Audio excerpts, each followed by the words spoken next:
Say the hottest cookie. Fella.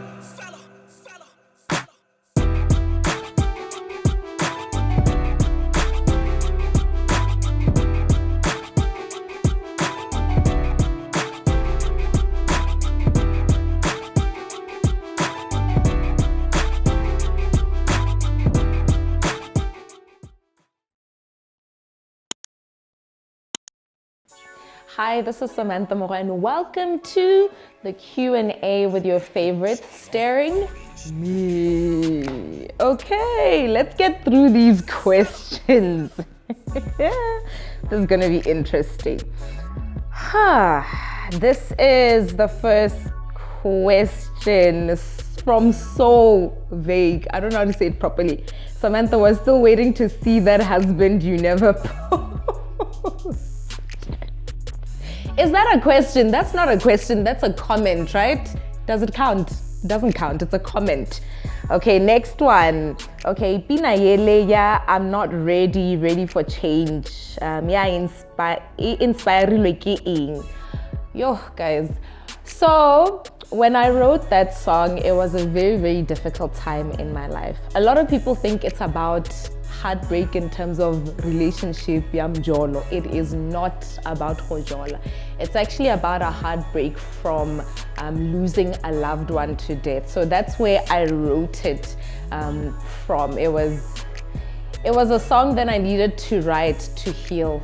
We had just lost a very close uncle in our family, and I think the beauty of being a creative and being a writer is, you know, when you're having issues, you channel it into your art, and that's just what I did. And I think a lot of people could relate to it, not just from a point of view from death, but also having lost somebody in a relationship. So yeah, that's what it's from. And the song is called Transition. It's called Transition.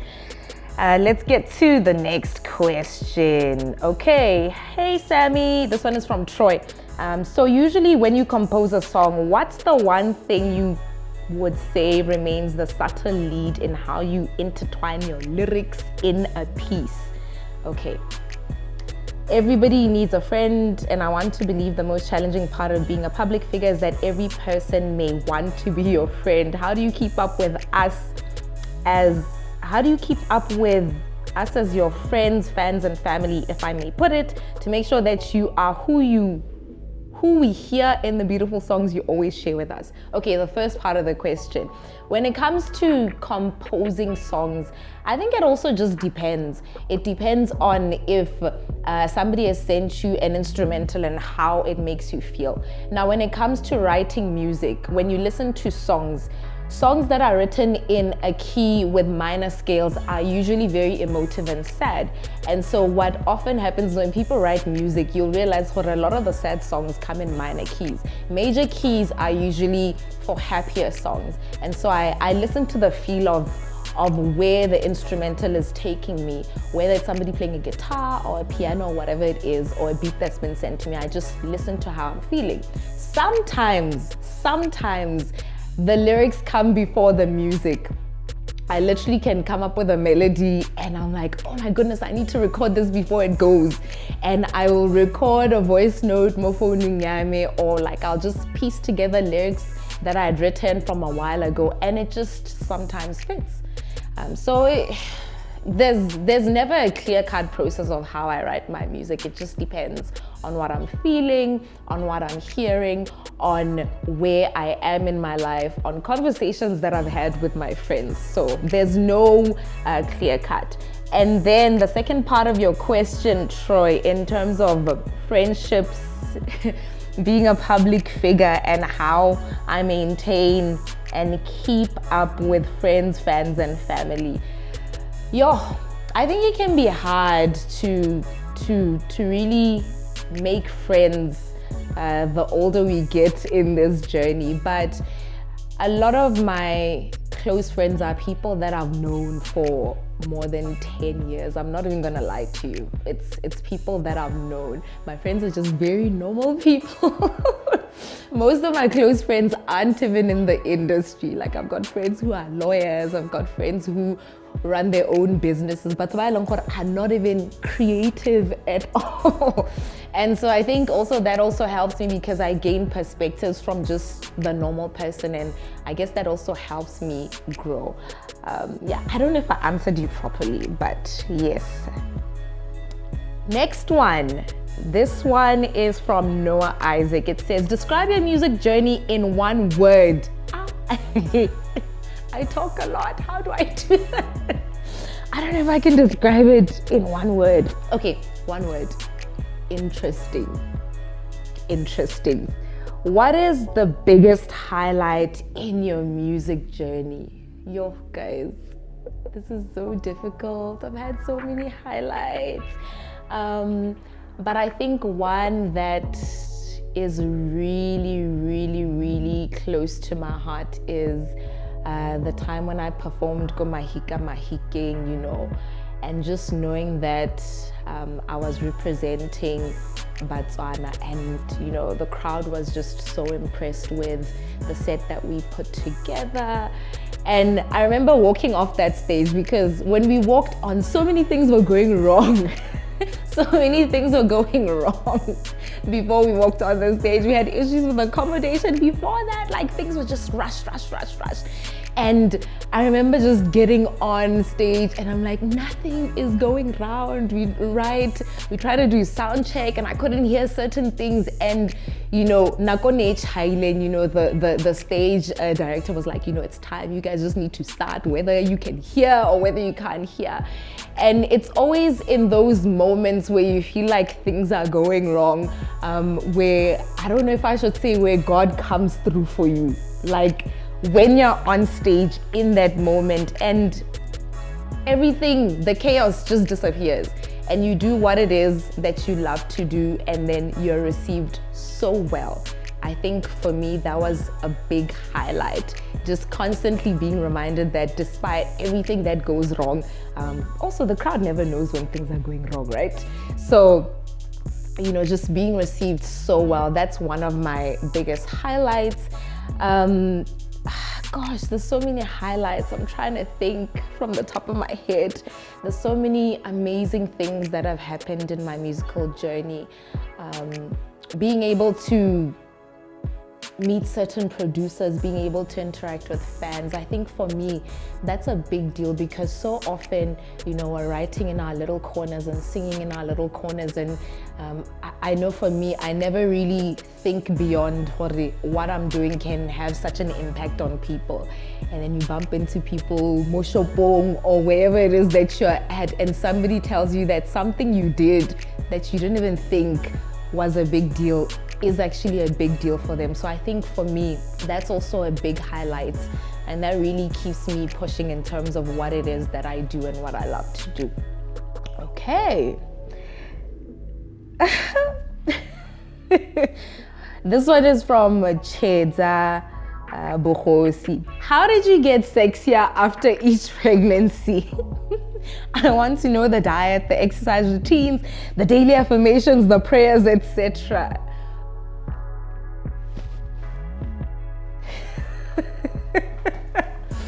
Okay, exercise, that's what I'm going to say. I think for me, it's, you know, getting into exercise and a healthy lifestyle. It's not something that just happened overnight. It's taken years. And I think a lot of people often think, okay, I'm going to do this, and next month I must see results. And if you come with that idea, you're just going to see results for a short time. So it becomes a lifestyle. For me, exercise and fitness has become a lifestyle, and it's something that I've been doing for years, even before my first pregnancy.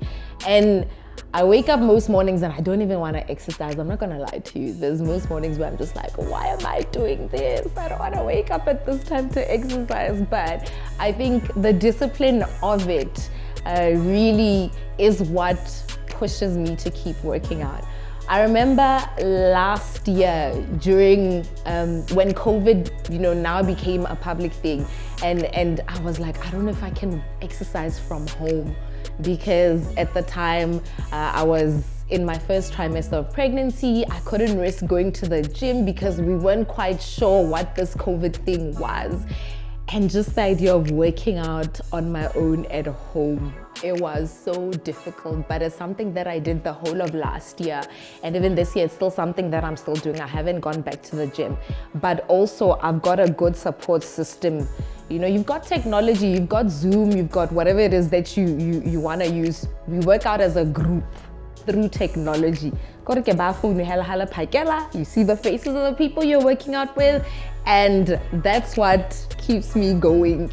And if I don't work out and I don't wake up, you know, somebody in the group of people who work out with, wow, where were you this morning? So I have people keeping me accountable, and I think that also helps. People keeping you accountable on days where you don't want to do the difficult things.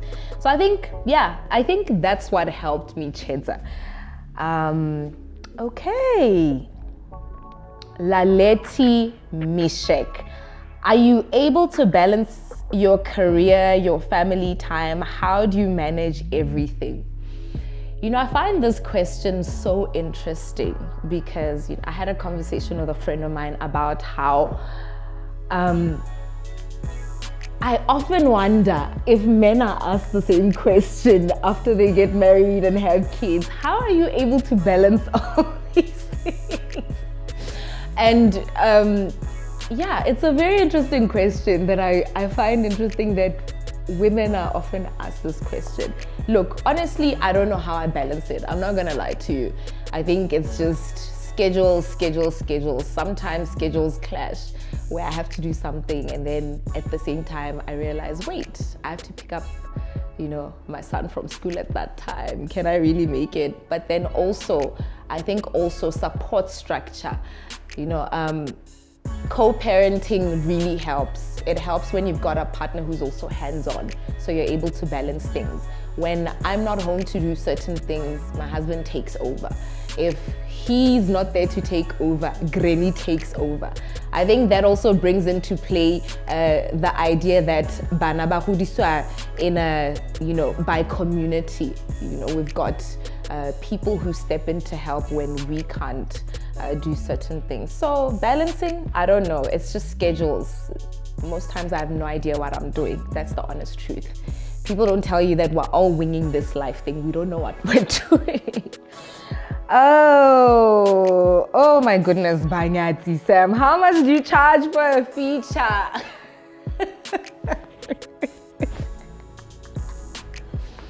This is, do I have to answer this? Look, honestly, it depends. I've never really sat down and said, I'm going to charge you this and this amount. Because when it comes to features, get collaboration, and I've never really charged anyone for a feature. I'm not gonna lie to you. I've never actually charged anybody for a feature.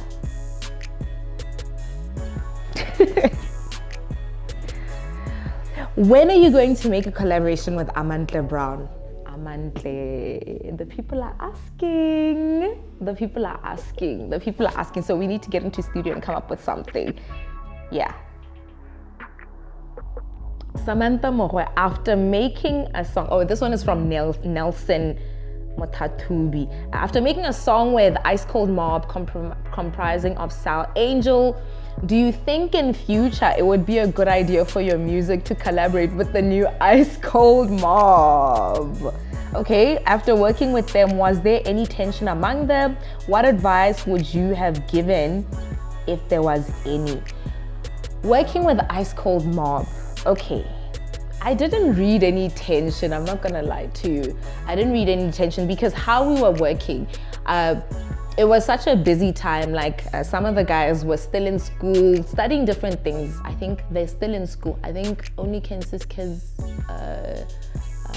finished school. Sal Angel, if I'm not mistaken, is still in school. But at the time, they were still focusing on school. And so the way in which we had to work, because I get really formal opinion, we had to come in at different times. It's not like we were sitting in the studio rotate at the same time. That's not what happened. So I went into studio with Sal Angel and then I recorded my part. And then other people came in and then recorded their parts. The only time we were really all together, apart from the previous meetings, was when we were recording the music video. And so I don't know if that's a long enough time for me to have read the room and seen if there was tension, but I don't think there'd be an issue of me working either with Sal Angel on his own or the new Ice Cold Mob. Plus, if there is beef, I don't know if I should be buying the beef zabato. It doesn't make any sense. We don't buy the beef. They have nothing to do with us. But yeah, I personally wouldn't mind working with either parties. I get they're not together anymore. I wouldn't mind at all. This next question is from Cedric. Who does your hair? And then put this. Well, it depends on what I'm doing to my hair. Different people do my hair. With my bob cut, there's a guy called KG who's really good with, your cuts. And then with braiding, there is a woman called Happy who sometimes also does my updos. Yeah, it depends. There's a group of people who do my hair. Okay. This is from Lebogang Nyati. Where do you want to see yourself at in your music career? This is a question that I think a lot of musicians and artists often ask themselves. I personally enjoy teaching. Yes, I enjoy teaching. So I think I would really love to incorporate a music school, a fully fledged music school in the future. I know you're probably thinking Grammy Awards and all these awards, that would be great. But there's other things that I'd also love to see with my music career. Fully fledged music school is one of them. Probably a foundation. That would be also one of the things that I'd like to see also come out of my music career. Another thing that I'd like to see out of my music career is a record label. So I think sometimes it's great to step from the forefront and actually do the dirty work that goes in behind the scenes to also, I guess, also help create some sort of structure in our industry, Botswana. So that's where I see my music career. Okay, next one. This one is from Dumisan. And it says, what advice would you give a new artist looking forward to recording his or her first song in terms of going solo or a feature? This is always a tricky one. The beautiful thing about features is they allow your brand to expand into the other person's brand. And that can also give you a lot of mileage. So those are some of the pros of having features. Not only that, it can also help you grow as an artist because you see in the way in which the person you're working with works, and that can also encourage you. So I think it also depends. It depends on what you're trying to get out of your music. So features are a plus, but also don't underestimate the beauty of also pushing solo.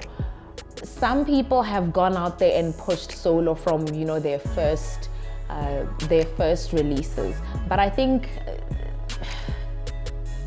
that's the advice I would give you. It depends on what it is that you're trying to do. Are you trying to expand into someone else's brand, or are you trying to allow your audience to hear what you sound like before merging with somebody else? You need to question and look at things from that point of view. This is from Anita Setswane, and she says, which show did you love most, Sam's Purple Lounge or the Midday Fix? Okay, so I was on radio for a couple of years on Gabs FM, and initially the first year I did a show called Sam's Purple Lounge. Busiho, guys. It was like from 8 till midnight. And I think I enjoyed that one a little bit because it was a time where You know, people were lounging. It was a great show. I enjoyed it, but I must say it was difficult working alone at night. So I enjoyed the aspect of I had complete creative control. And then when it came to the midday fix, I was co-hosting with my partner in crime and friend Swift Mboloka. That was fun. But hosting a midday show is always kind of, you need to move fast, because if there's breaking news, you need to be able to have all the information for that breaking news. And if anybody listens to Gabs FM, you'll know that Gabs FM does a lot of current affairs. And so our show had to incorporate current affairs, but also for midday radio when people are driving through lunch. And how do you make current affairs fun? Yeah. So I think I enjoyed that show because obviously I was co-hosting, and the beauty of co-hosting is you complement each other and you bounce ideas off of each other, and also you carry the load with somebody else, so you don't carry the load alone. So I think I enjoyed the midday fix more than I did Sam's Purple Lounge. Yo, these questions are 8 questions from Penyo. Okay. Let me go into Pengo's first question. Sweet aroma. Question number 1. When are you producing a new album and its visuals? I'm working on something and it's nearly done. That's all I'm gonna say to you, Pengo. I'm working. Question number 2. How did your hubby convince you to say yes to his marriage proposal?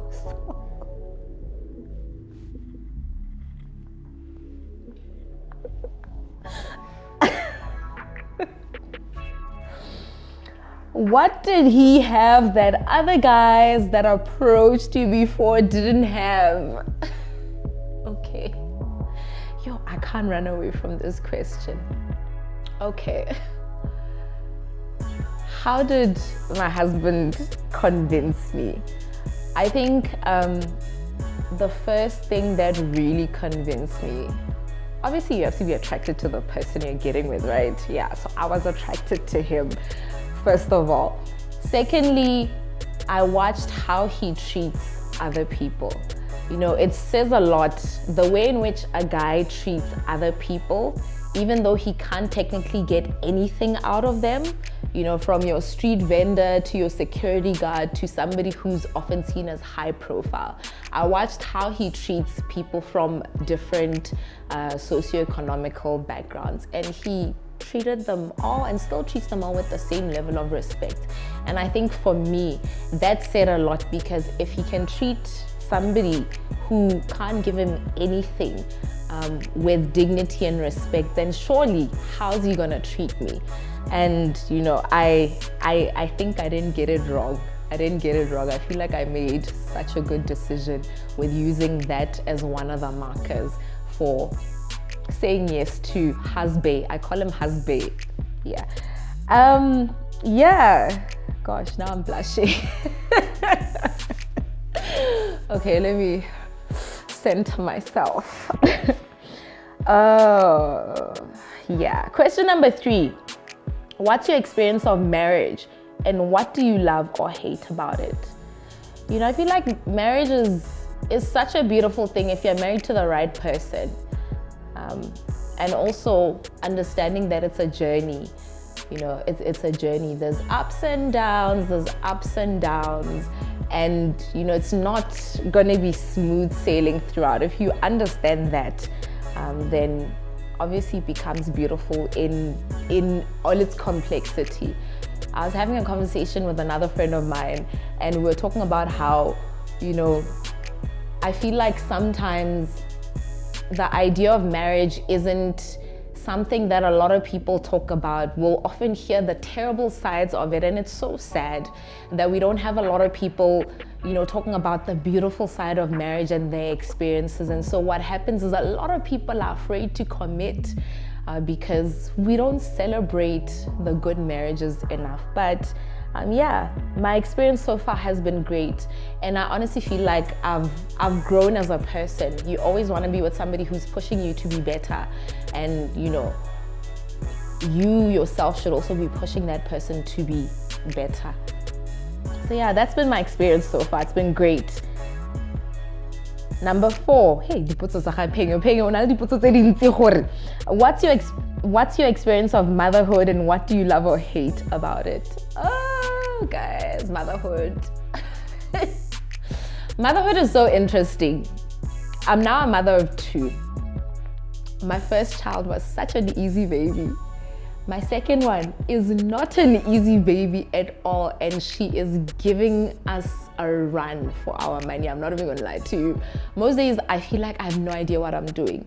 But I think the fact is, I wake up in the morning deciding I'm gonna love my kids as hard as I can. I'm gonna try and raise amazing, responsible citizens. And that's a lot of pressure, by the way. It's a lot of pressure. Trying to be a good parent and trying not to mess up your kids. And I think I just love the fact that every time I decide that I'm gonna do something, I'm like, I need to make sure that this works, because it's not just me now, it's these 2 little people who are looking at me. So whatever it is that I'm trying to do needs to work. And I think sometimes something that I hate currently is my lack of sleep, because I have a toddler. I don't have like your full night's sleep. It's a lot. It's a lot. And also not being in complete control, because kids are not the same. So some days I see dust. I'm not gonna lie to you. Some days I literally just want to cry. But at least the good days are better than the bad days. Okay, we've already talked about this one. Number 5, how you balance being a mother and everything. Number 6, you're always glowing. What's your secret amidst the tribulations and tantrums life throws at you? How are you able to deal with them? Look, guys, there are times where I wake up and I'm having such a bad day and I'm emotional and it's terrible. I cry and then I get up and life goes on. But I never pretend that everything is okay, because the fact of the matter is life is not smooth sailing for a lot of people. That's just me being honest. You have good days, you have bad days. But the secret is, after you've wallowed in self-pity and after you've cried, you dust yourself off, and the next day comes and you continue. So I think the way in which I'm able to glow, if you want to call it that, is just not lying about how I'm feeling. There's nothing worse than suppressing emotions, and it doesn't help anybody. It really doesn't help anybody. Also, I'm a person who journals. Emotions flow onto journaling, emotions flow onto writing songs, and so I think also that helps in terms of channeling whatever it is that I'm feeling. Maybe that also helps with the glow. Oh, how do you deal with rejection? I'm afraid of rejection. Hence he said it so well in that song, guys. I don't like being rejected. I hate it. I hate it. I hate it. Like, nobody likes to be rejected. How do I deal with it?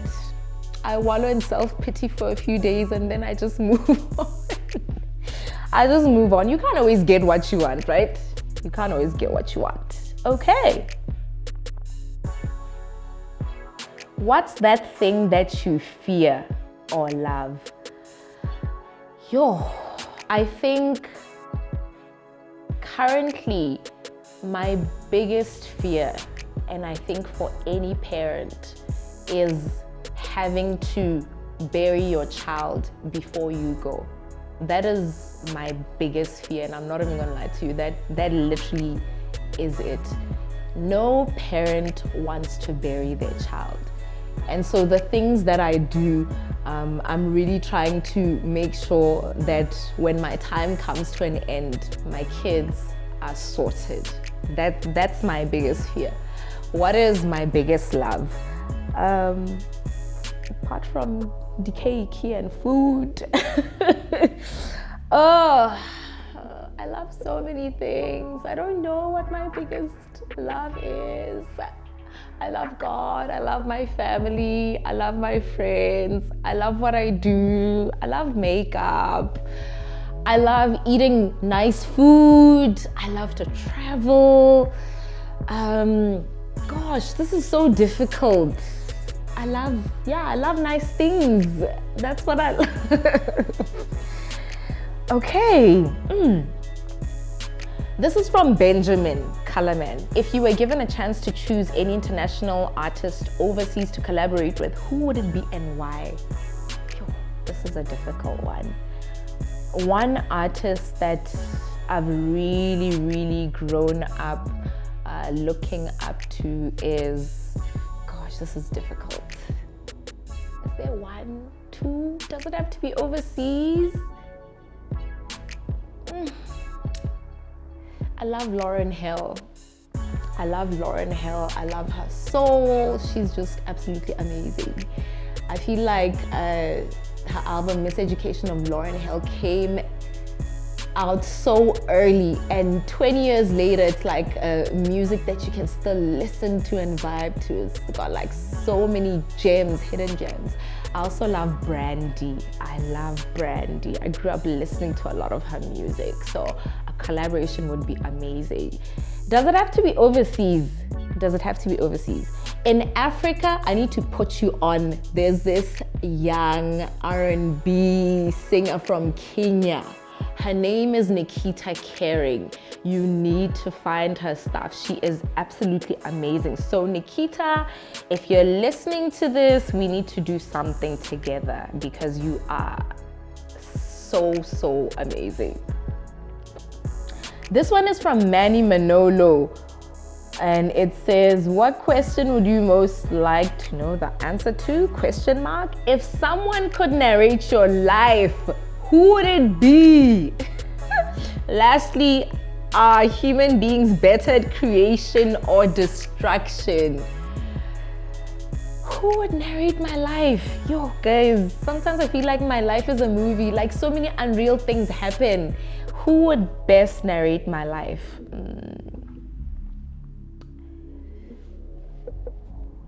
I don't know. Why such a difficult question?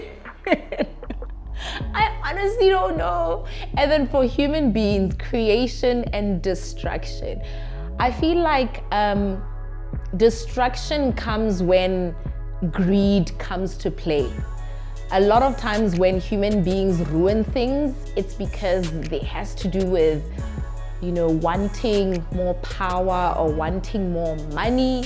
More than enough. There's nothing wrong with wanting power. There's nothing wrong with wanting money. But now where you want way too much, then destruction comes to play. So that's a difficult one for me to answer. It depends. Okay, this one is from Vincent. Vincent Laone Ranti. Question number 1. What is the one thing that you would do even if you weren't paid for it? Eating. Like, you don't need to pay me to eat. Like, if I was hired just to taste, where gourmet chefs come up with certain recipes and they're like, okay, you are the taster, I would do that for free, for absolutely no money. Number 2, given the efforts that have been made to empower women, isn't it possible that we left men behind? The root cause of women disempowerment, maybe. Now, this is a very interesting one where we talk about empowering the girl child and the boy child being left behind. And I think this really also hits home because my first child is a boy, second one is a girl. How do I make sure that both of them also, grow up having the same opportunities? Do I take away from the boy to make sure that the girl is also seen and heard? And don't get me wrong, I get it. For many years, and even up till now, we have a lot of inequality when it comes to women. There's a big pay gap when it comes to women being paid alongside their counterparts in the industries that they're in. There's so much inequality, but in terms of making sure that the boy child doesn't get left behind. I do feel that we need to step it up a bit to make sure that girls and boys are at par when it comes to empowering both. But this is it's so tricky. But I think it's very possible to make sure that the boy child isn't left behind. Number 3, what's your take on the contemporary Botswana and the arts? We have so many talented people who are self-taught. And then obviously we've got a couple of schools that are also trying to churn out creatives and artists. But what I see is there is a lack of structure in terms of making sure that the artists are funneled in a structural way. We hear of talk of the Arts Council that is being formed. Last I heard, they said that the board of directors would be chosen by end of July. And what are the dates now? That's all I'm gonna say.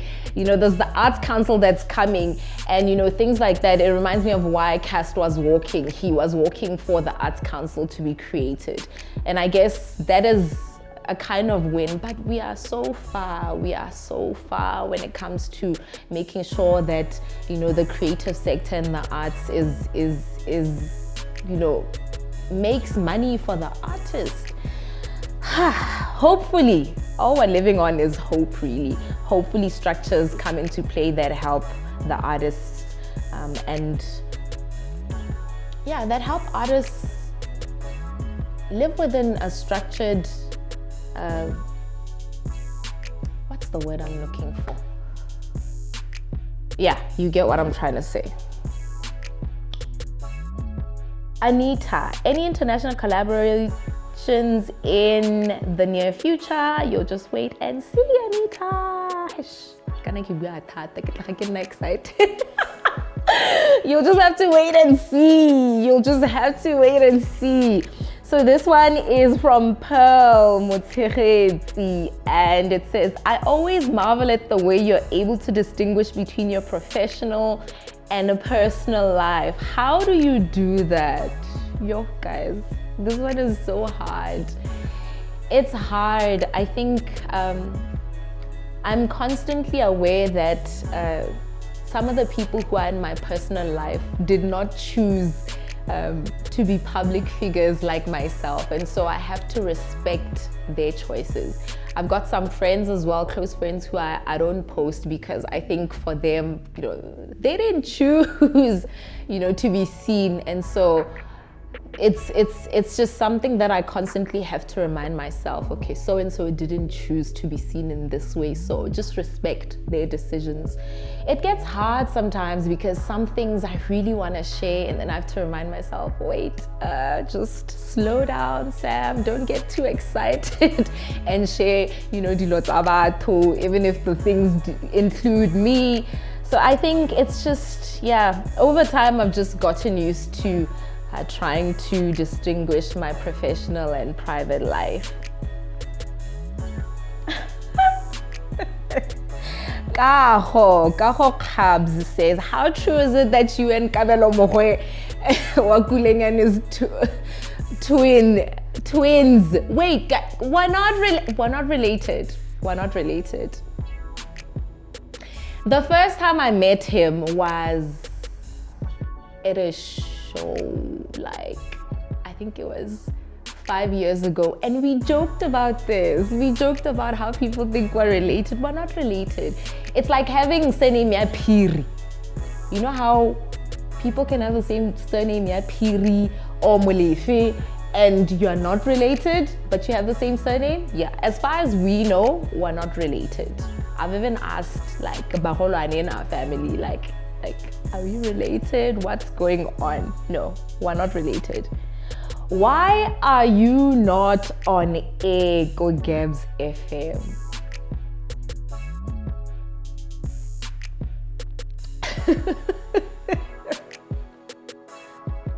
Okay, so I had a 2-year contract which started for the Midday Fix, which started in 2019 and was due for renewal in January 2021. And I decided that it was time for me to step away and not renew it. Look, radio is absolutely amazing and it's fun, but I felt I needed to step away because a lot of my energy was going to the show.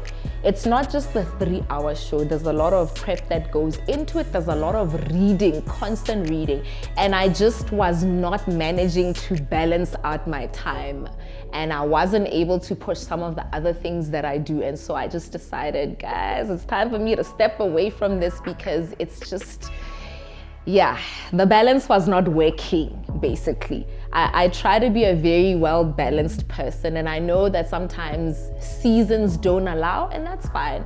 But the season of that not allowing me to push the other things that I do had now come to an end, and I had to say goodbye to Gabs FM. That's why I'm not in Gabs FM anymore. Why me? Why me? Do you think Slamba Tshwane is fit to be Botswana's next president? You are spicy. You are so spicy. Well, I don't know. We never know until somebody becomes president, right? We never really know until you get a president and see if, they keep the promises that they've made the people. Unfortunately, with presidency, that's how it is when they are on the job. This one is from Valentine Muitupi. I've heard you have a family, a husband, but you never post him. Why? Not that one confused. Sometimes you have your ring on, sometimes Raiyo. My uncle wanted to shoot his shot.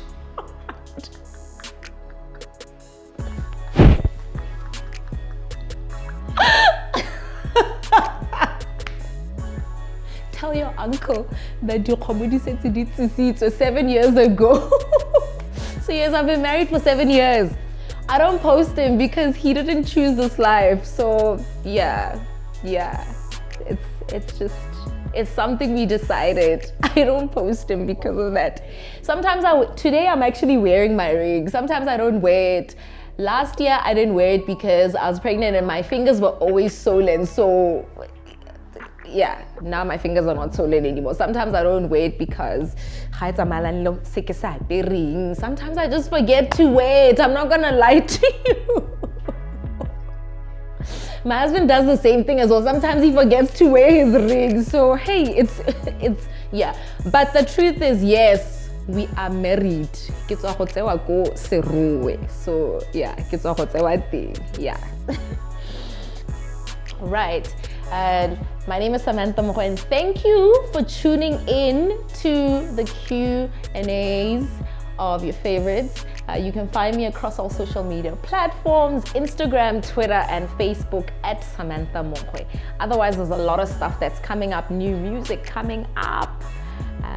Do tune in and find out what it is that I'm going to be serving you.